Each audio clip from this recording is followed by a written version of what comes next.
Hey peeps, welcome back. We are talking love during lockup, season 5, episode 29. Hey, before we get into the video, please do me the honors of subscribing to my channel, hitting the notification bell so you can always be notified when I post new content, hitting the thumbs up because that does wonders for my channel, and share. Thanks. All right, so this episode starts out with Ayanna and Jamal. It's time for her to report to jail.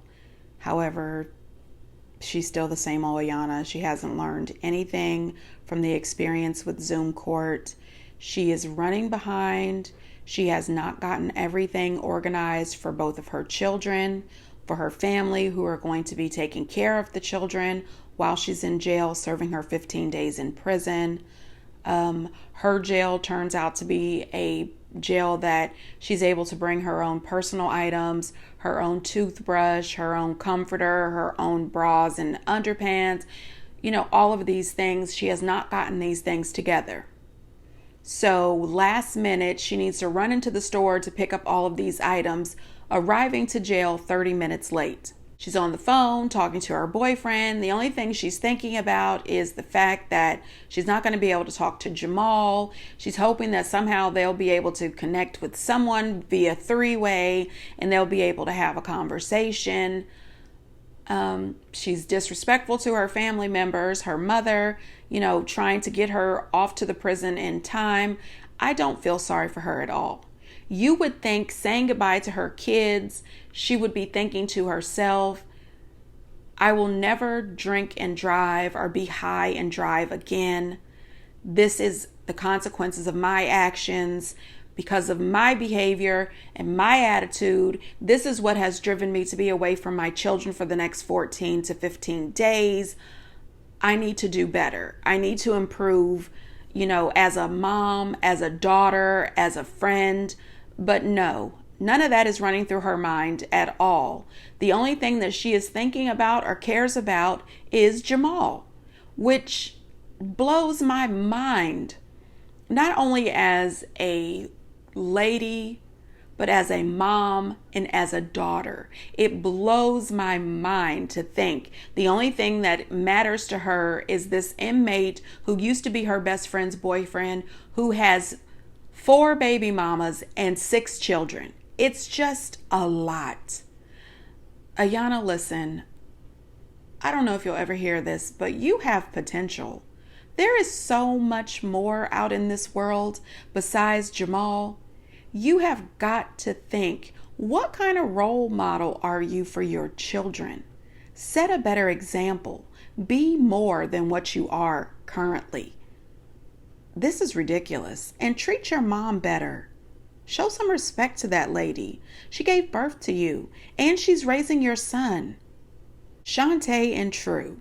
Okay, so she comes back from her visit with True. I did hear from Starcasm that True got out of jail in December of 23. They are currently, as of March of 24, still together. They live together.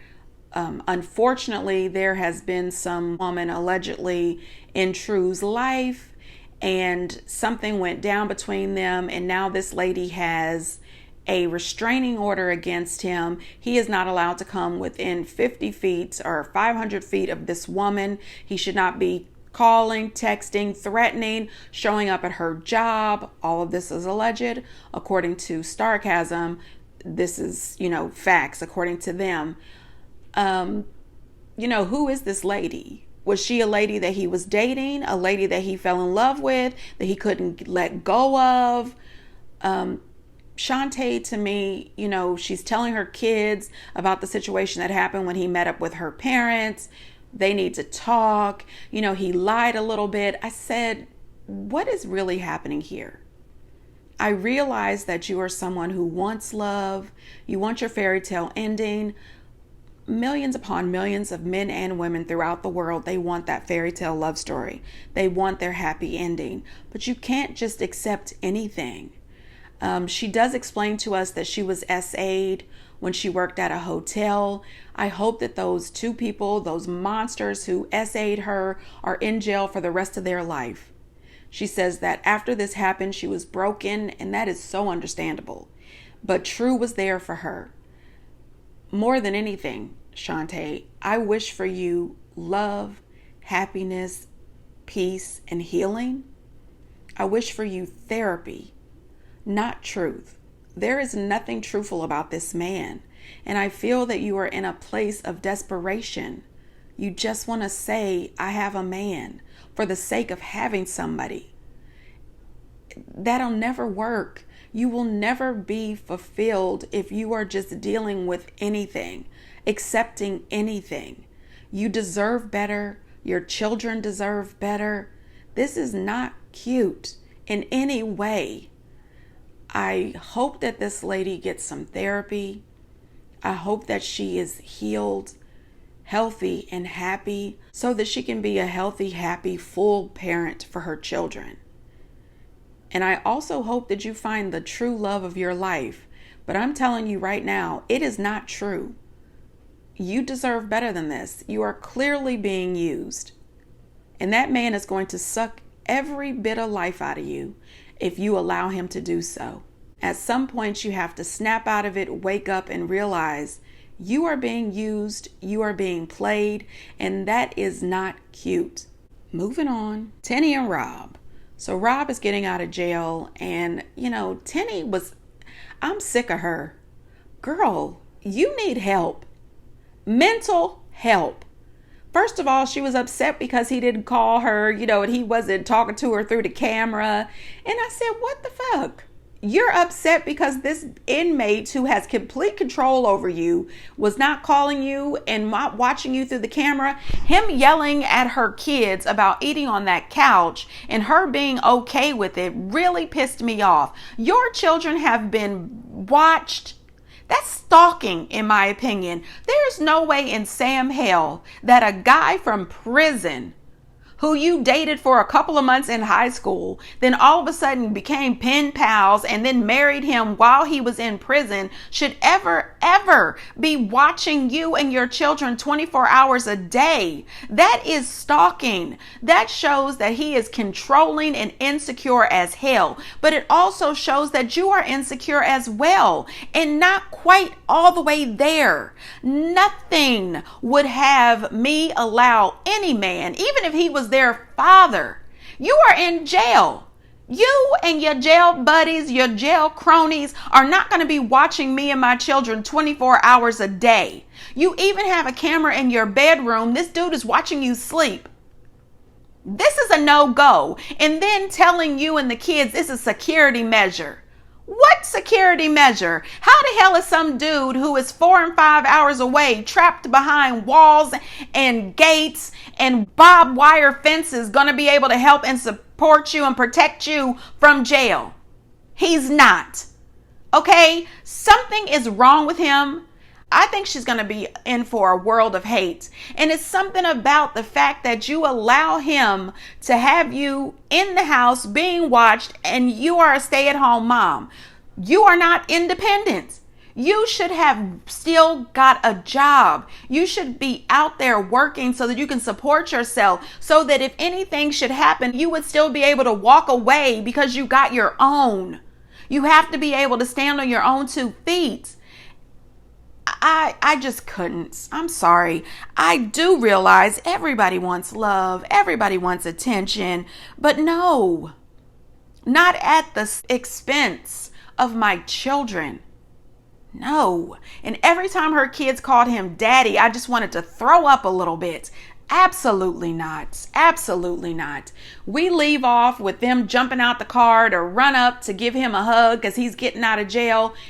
I think that she's got a big surprise coming. He is going to try to control every single aspect of their life when he gets out of jail. That house is not going to be the same. I think that Tenny has made a big mistake. Andrew and Candace, all I'm going to say is, what did I say? What did I say? Andrew, listen, you are coming off like a sucker who doesn't understand or listen. Listen, that woman used the dog shit out of you. She was not attracted to you physically in any way. The same way Brittany was not attracted to Andy, the same way Bronwyn was not attracted to Chaz.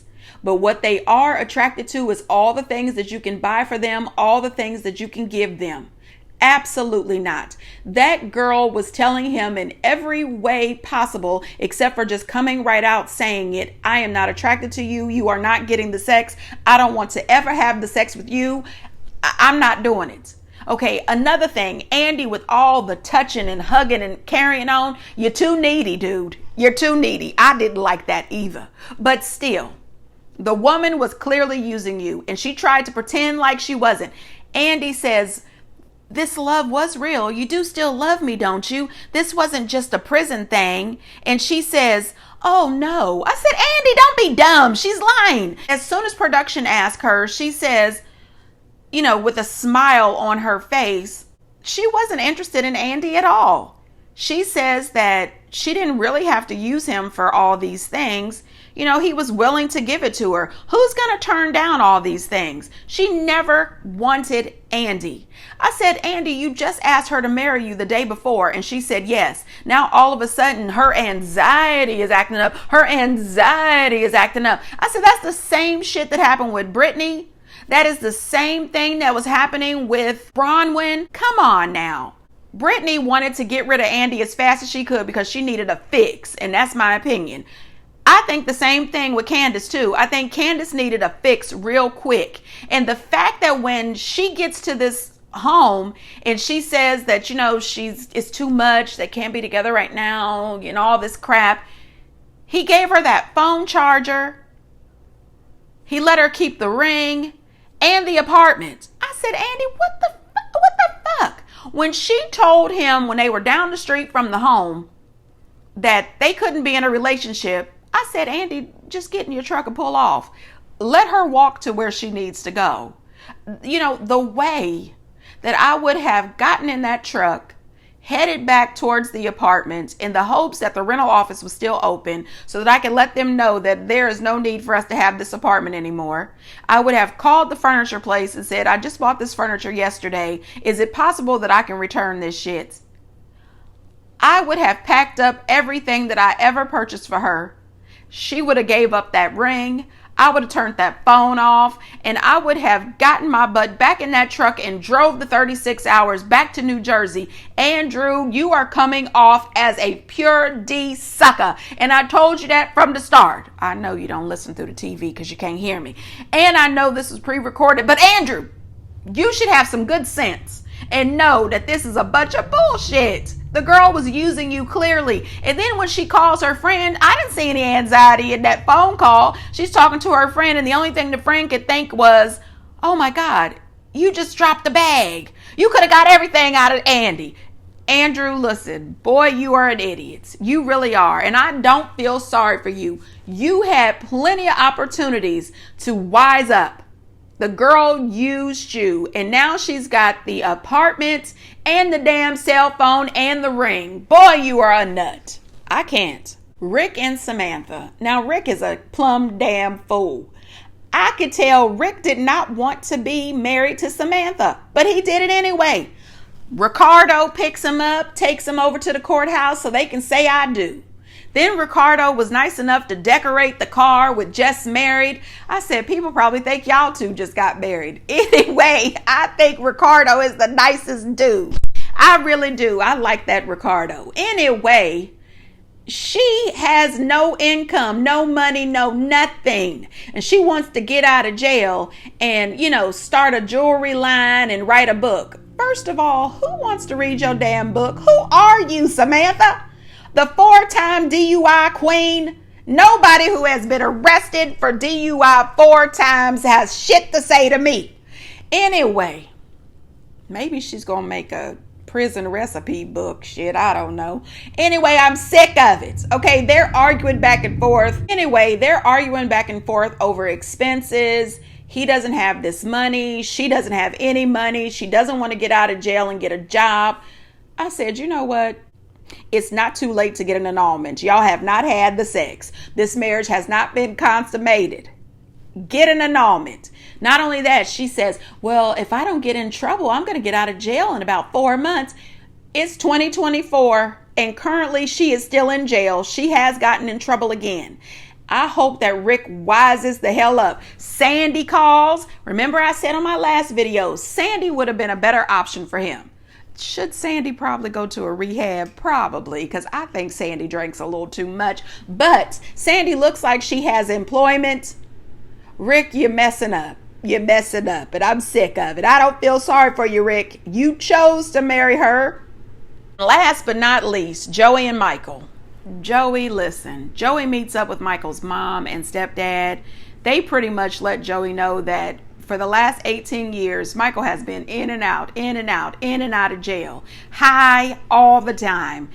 This is not a good guy to have in your life. 1 minute, Joey is saying, oh, maybe I shouldn't be with him. You know, maybe I should make other choices. Why am I waiting around for this guy who's in jail? The next minute, well, I'm going to go visit him. I don't know if I'm going to break up with him. I'm going to stay with him and give him another try. Why should I believe him? Maybe I should believe him. Maybe this is the time. Joey, piss or get off the pot, okay? You're playing around with your family. Now, I'm sick of it. So not only are you playing around with your family, you're playing around with your own life.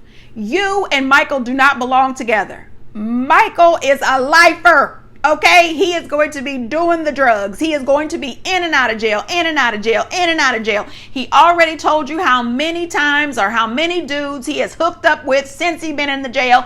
Listen, this is not a relationship, okay? You need to continue to do your 12 steps and go to your meetings and look outside for healthy relationships. Find you a clean, healthy boyfriend. Get on with your damn life. You need to be stable so that you can be there for your parents who have always been there for you. Grow up. I'm sick of the shit. Anyway, peeps, get down in the comments and let me know what you think. And until next time, bye.